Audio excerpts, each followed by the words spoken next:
उत्तर प्रदेश के एक छोटे से गांव चंदौली के पास एक पुरानी हवेली थी। लोग उसे काली हवेली कहते थे।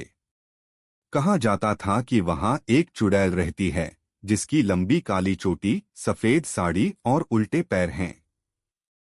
गांव के लोग रात होते ही उस रास्ते से गुजरना बंद कर देते थे।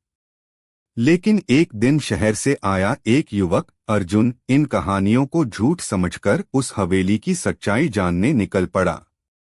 उस रात पूर्णिमा थी।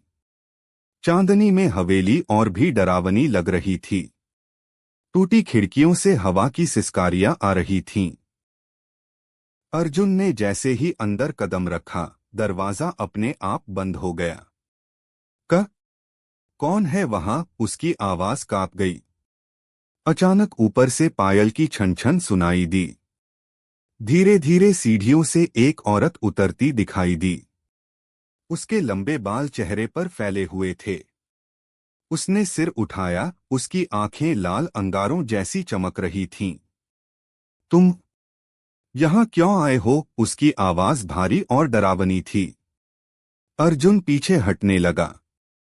तभी उसे याद आया कि गांव के बुजुर्गों ने बताया था, यह चुड़ैल कभी इसी गांव की एक लड़की थी जिसका नाम मीरा था। उसके साथ विश्वासघात हुआ था और उसने इसी हवेली में आत्महत्या कर ली थी। तभी से उसकी आत्मा भटक रही है। अर्जुन ने हिम्मत जुटाकर कहा, मीरा, मैं तुम्हें मुक्त करने आया हूं। चुड़ैल जोर से हंसी। अचानक हवेली की दीवारों से खून जैसे धब्बे बहने लगे। चारों ओर अंधेरा छा गया। अर्जुन को लगा कि अब उसका बचना मुश्किल है। तभी उसने अपने बैग से गंगाजल की बोतल निकाली और मंत्र पढ़ते हुए चारों ओर छिड़क दिया। चुड़ैल चीखने लगी। उसकी आंखों की लाल चमक धीरे धीरे कम होने लगी। मुझे न्याय चाहिए, उसने दर्द से कहा। अर्जुन समझ गया, मीरा की आत्मा बदला नहीं, न्याय चाहती है। अगले दिन उसने गांव वालों को सच्चाई बताई और मीरा के साथ हुए अन्याय का पर्दाफाश किया। दोषियों को सजा मिली। उस रात अर्जुन फिर हवेली गया। इस बार वहां शांति थी।